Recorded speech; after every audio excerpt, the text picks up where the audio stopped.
introducing our featured artist, Michael Ross. We are joined here with Michael, an artist, muralist, and curator based out of 333 Midland Studios and the Annex Gallery in Highland Park, Michigan. A graduate of Open University with a background in anthropology and studio art, Michael brings a unique lens to his creative practice, blending cultural insight with visual experimentation. His work explores the intersection of painting and sculpture through shaped surfaces, bold gradients, and evolving patterns. Drawing inspiration from the improvisational structure of Indian classical raga, Michael's pieces live between reality and dream, structure and spontaneity, with a focus on physicality of paint and the emotional resonance of form.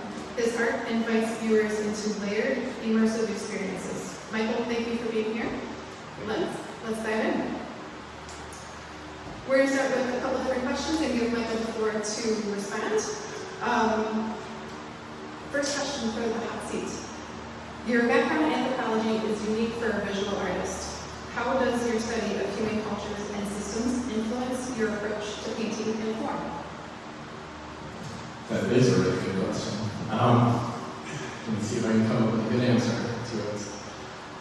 I would say that as far as influences, as far as visual artists that I'm drawn to, it tends to sort of run across the board. I do appreciate a lot of artists who work with pattern, like Frank Stella and things like that, Charles McGee. But I also am very interested in native art around the world.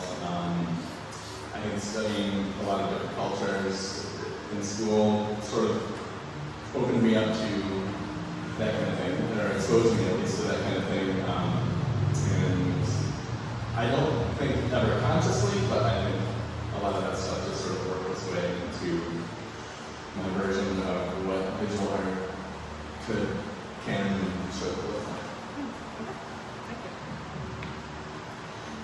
Next, you've cited Indian classical raga as an inspiration. Can you describe how that music structure translates visually in your work, especially in terms of improvisation within boundaries?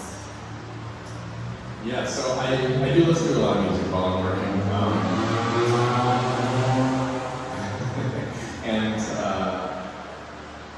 I think all of it has an effect to some level or another. Indian music really, Indian classical music really resonates with me in a visual way because of what you just said. It's interesting once you start studying it too.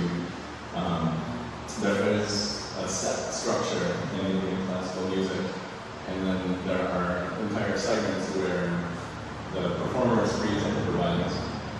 And I think my work in that way a lot. A lot of times I'll start with certain ideas. I may have certain shapes in mind, and within those shapes, I'm able to improvise and sort of let it go where it seems to need to go. So I think that's the approach. Nice. Thank you. Next, your paintings often inhabit a space between the real and the dreamlike. How do you navigate or blur that boundary while working on a piece? That's another good question. I think, a long time ago, so I happened to run across an interview with Pete Townsend of The Who a few years ago. And I think someone asked him, what's your process for writing songs? How do you come up with these sounds? How do you write songs? And what he said kind of resonated with me as being, I'm not calling myself Pete Townsend, but Pete Townsend of painting. I didn't know that. But what he said resonated with my process, I guess, and or something that sort of occurs to me also, or occurs with me. Anyway, what he said was he goes into sort of a creative trance, which might sound, I don't know, it might sound however it sounds, but then he said he just kind of will he can be doing anything, and driving a car, taking a shower, talking to somebody,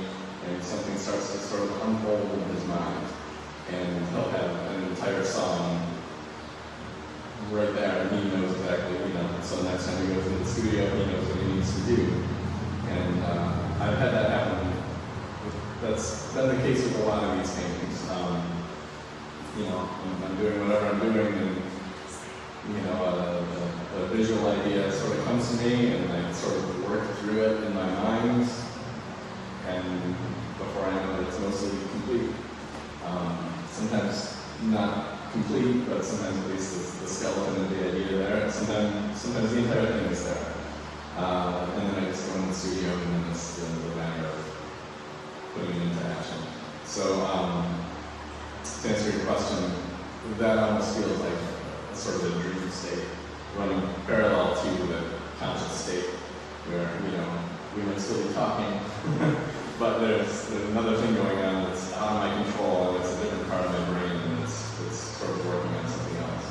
So, yeah, it's not, I wouldn't say it in a literal sense, like I wake up in the morning and I've dreamed up a piece, but in that sort of waking dream sort of way.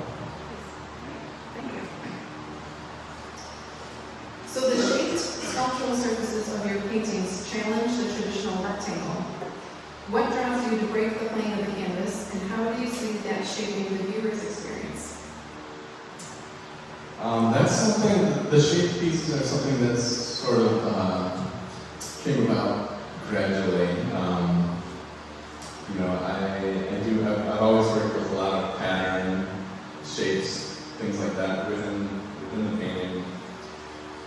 And I guess I think of it in a sort of a holistic way where it just became part of the process of painting itself. I really don't differentiate it too much in my mind anymore between building a shaped canvas or creating a shaped panel and doing the actual painting. It feels like all part of one thing, all moving towards one painting. That, this piece here, 4 pieces in this weird swoopy shape with these circles. It's the shape and the painting are the same thing. As far as how it shapes the viewer's experience, I think it probably, that's hard to say because I'm too far in it, but I think there's an interesting thing that happens when you come upon a piece that's not just a traditional rectangle, where at first you're sort of struck by, the fact that it's an unconventional shape. And then from there, I think you start to make the correlations between the paint on the surface and the surface itself, and the way they interact, the way they work together, and the way they sort of juxtapose sometimes. So I think, I hope it makes for an interesting experience for a viewer. So then in your recent series focused on paint for paint's sake, what are you discovering or emphasizing about the medium that you hadn't before?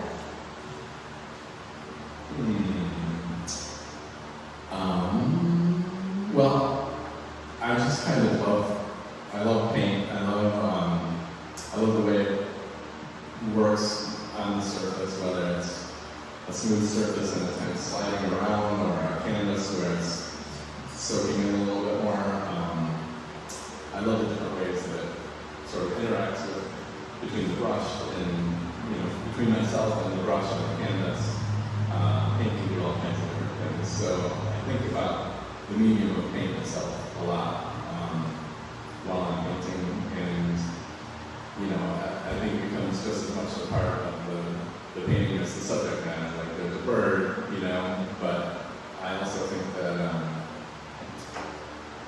the application of the paint itself, kind of where am I that's exactly. But I think that's the best way to put it. Paint for paint's sake. I think the paint itself is interesting, I guess is what I mean. And so I try to honor that. I guess that's what I'm trying to say. That I try to sort of honor the integrity of the paint and help it to become whatever it's to become. Thank you. I think a lot of painters can relate to that feeling, which is helps I think across the border between the medium of choice and then producing what comes of it based on the medium. So you mentioned the balance between planned patterns and spontaneous improvisation. How much of a piece is predetermined when you start, and how often does it surprise you as it evolves? It really varies. It really varies from piece to piece. Some things are very much, like I sort of alluded to earlier, they sort of spring to mind in a nearly complete form. Other pieces, like this one back here, you know, you can search it, you don't have to move the camera or anything. But the long piece back there is pretty much 100% improvised. I started with absolutely nothing in mind and just let it sort of take its form as it is. So it really, I guess you say, really runs the gamut from almost completely to not at all, as far as how much it's planned out. Awesome. I wouldn't have guessed that. So it's interesting to hear your take on from piece to piece, how that changes for you. So then what role does repetition, especially of gradients and shapes, play in your work, emotionally, conceptually, or spiritually? The gradients are a big part of my work, and they sort of create their own level of repetition because, for example, a piece, like in that same piece, that sort of, that spot in the top left corner with all the sort of whitish gloss or dots, that started out as like a pure white at the top, and as it moved on, you know, I'm dipping my brush in a little bit more, whatever it was, pink or red or something, just like tiny increments, to the point where it's hard to even tell that it's changing, but I think when you're looking at it, even if your eye doesn't sense it consciously, you can sort of see the change. And I don't know, something about repetition sort of puts your, both while I'm doing it, and I think also while a viewer, including myself, is looking at it, it does something to your mind where it, I don't know, a friend of mine would say it starts up the alpha waves. I don't know exactly what that means, but I guess I sort of know what he means when he says that. So I think it puts your mind in some other sort of a state, maybe a meditative state to some degree. I guess it depends on how long you stare at it or how long you work at it. You know, some of the pieces are almost entirely repetition. It's like a long, large swath of canvas that I'm pretty much standing in one spot for a really long time, just changing the color in the brush by tiny increments. So I think that comes across on the canvas to a viewer in some sort of way. Yeah, I agree. And then even I see some of the nature of music come through in repetition too, in gradients as this, you know, musical scale goes up and down, the gradations go up and down, or as you repeat different shapes, or the shape varies. It can even look like sound waves coming in and out in a way. So I can certainly see those elements. So we've talked much about your mural work, but as a muralist as well as a studio artist, how do your approaches differ when working on public walls versus shaped panels? Do you see those practices informing each other? They are definitely very separate, but they definitely inform each other. As a muralist, especially in public walls situations, a lot of times, whether I really want to or not, I have to pretty much plan everything out just for whoever I'm painting for. They want to see the finished product, you know, before it's on the wall. So there's a lot more planning that goes into it. The approach is often, though, the same when it's actually in practice. I do a lot more sketching out. Like, I'll pretty much do the entire one pencil before I begin painting. I do try try to, whoever the client for the mural is, I try to convince them that it will be okay if I improvise a little bit. Because that's what I like to do. It's okay if they don't want me to, but I will do that. But yeah, there's a lot more planning, I guess. And then as far as how they inform each other, I think then when I come back into the studio, it's easier for me to sort of visualize, I guess, how the painting is going to be laid out on the canvas in a way that's maybe less improvisational, but still works in that same spirit of it's almost like the improvisation comes beforehand.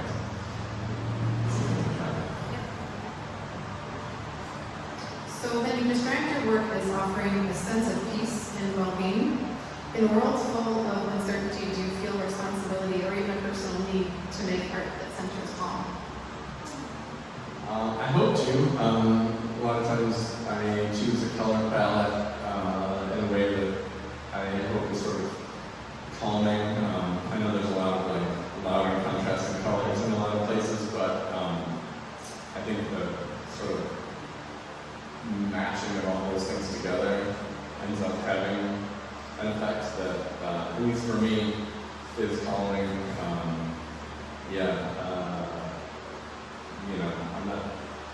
I don't really want to rile anybody up with my art. That's not what my work is about. And I do think that, we could use a little more peace and calm in the world, I guess. So yeah, I hope to bring that. All right, so I have next question. What do you hope viewers walk away with after spending time with your work? And are there particular reactions or reflections that are especially meaningful to you? I guess it kind of goes along with the last thing. I hope they come away with a sense of peace and calm. I hope to be, maybe inspired. It's my work's a little bit like a velvet underground, and I don't mean that in a pretentious way, but it's not super technical, I would say. Sometimes it even looks like it from a distance, when you look up close and you see the circles aren't perfect and whatever, things like that. I guess in a sense, I think painting is something that anybody can and should do, and so I don't know. I never thought about it this way, honestly, ever before, but maybe I hope that someone would go home and be like, hey, maybe I could paint, kind of like Perfect. Thank you. You did great. Thank you for answering all these questions. We appreciate your responses, and hearing from the artist, I know, is always enjoyable to add another layer of context when a viewer is enjoying the works. Are there any other comments that you wanted to add before we move to questions? I don't think so. Okay. Great platform. Tired it out. With that, we can open it to audience if there's any extra questions. Michael, do I hand you the microphone? No, I've got a movie voice. Okay, go ahead. Very resonant. So I'm interested in your process. Do you start on one piece and then just focus on that from start to finish, or do you have multiple pieces going at the same time and you might bounce from one to one, if you look at something with fresh eyes and change your perspective? I usually try to focus on one piece. Sometimes I do have multiple things going because I work primarily in oil paints. Sometimes they take a long time to dry before I can move on to the next part, and I'll just sit there. However, I find that I work much better when I'm focusing on one piece. It's funny because sometimes I'll be working on something large, and I'll say, okay, well, while I'm working on that, the paint's wet, I'm waiting, maybe I'll work on something small over here. Almost always I end up just painting over that small thing because I'm never as happy with it because I'm thinking about this other piece. And I like to really focus on one thing at a time, I guess. Having said that, I've got a follow-up question. Say in regard to a piece this big, do you like start at one end and then work your way across, or do you go from section to section as you come up with ideas? Or what is the progression, how it's created? Yeah, that one is layered in a sense. A painting like that, I honestly could work on it infinitely, forever and ever, because there's always more things that you can add. This was definitely not a starting on one side and working my way across. It was done in layers. So there are basic shapes there that were laid down first, and then from there it's just kind of all over the place. You know, I work on some bit down here, and then it occurs to me to work on something up here, and you know, a lot of times it has to do with, you know, what color paint I've got out at the moment, and where that can go, where else that can go across the surface of the painting. Yeah, like I say, that particular one I could have kept on working forever, but at some point you have to say, okay, let's go. Let me ask one follow-up and then I'll stop monopolizing the conversation. How do you, referring to what you just said, how do you know when it's time to say, okay, this is done? It depends on the I'm piece. walking away and Yeah, it depends on the piece. Some of them are a lot more defined. Like, say a piece like that. It's like there's the pattern bit, there are the birds, there's other things, you know. And as soon as I've finished painting the parts that I want to paint, I know when I'm done, you know. A piece like that, it's harder to know, but you just have to sense it, feel it out, and say, okay, it's done. I don't have any sort of magic formula as far as that goes. It's just a matter of stopping. Yeah, that's the hard part. It's a good question. I think a lot of artists can relate to that answer really well, in that it's hard to know. I would say from the answers I've heard from other folks too, and artists saying sometimes it's difficult to know, sometimes it's clear. Sometimes it takes a few days to step back from it and then returning to it and thinking about whether or not it needs another this or that. Other times you gotta tell yourself to stop. I've heard people say. So something in the mix of feel it out. Any other questions? Great. Yes, I'm sorry. I was just going to comment and said, you know, how people say less is more. You know, it's not. Oh, I love that. Oh, I thank think you. that is, I don't know the word I want to use, not a good word, but it's breathtaking me. And it excites me. I know I'm supposed to be calm, but that excites me. It's okay to In be a good excited. way, you know? Thank you. I appreciate that. that's the whole thing. It can vary, right, from person to person. So when someone sees like a more neutral color palette to someone else, it may feel very joyful. Or It is beautiful. yeah. I love it. What inspired you to do all these paintings? What is Just- that as inspiration in your life? You know, as far as just overall inspiration, I can point to some specific things and say, like, you know, music is inspiring to me. You know, certain things, walking around in the woods is inspiring to me. But for the most part, I just try to paint. You know, I try to go in the studio every day, and you know, I don't worry too much about inspiration, I guess. I think the act of painting itself is inspiring to me, and usually once, even if I've got a blank canvas and I don't have any idea what I'm going to do with it, all I have to do is, you know, get some paint out of the tube and pick up a brush, and it just kind of takes care of itself. I don't know if you call it inspiration or just doing the work. It's somewhere in there, though. Thank you. Yes. so when you're really in the middle and thick of it, do you ever feel like there's something inside you that's kind of taking over and directing, and maybe use is the right word, but like a spirit or Something beyond just what your conscious is, and then like maybe your subconscious kind of directing it. Yeah, that's another thing that varies from piece to piece. Sometimes, some pieces I labor over much more, and I'm conscious of every aspect of it, and I'm constantly stepping back and saying, what else do I need to do? Other times, I'm standing there for hours, and when I finally stop and, turn away and come back to it, I'm like, how does all that happen, So, it varies. Okay, any other questions today? All right, well, we're open until 5. Our reception goes till 3. Our artist is going to be here for the remainder of the event, so feel free to ask questions or if you have other comments. We will wrap up our event today there, and thank you to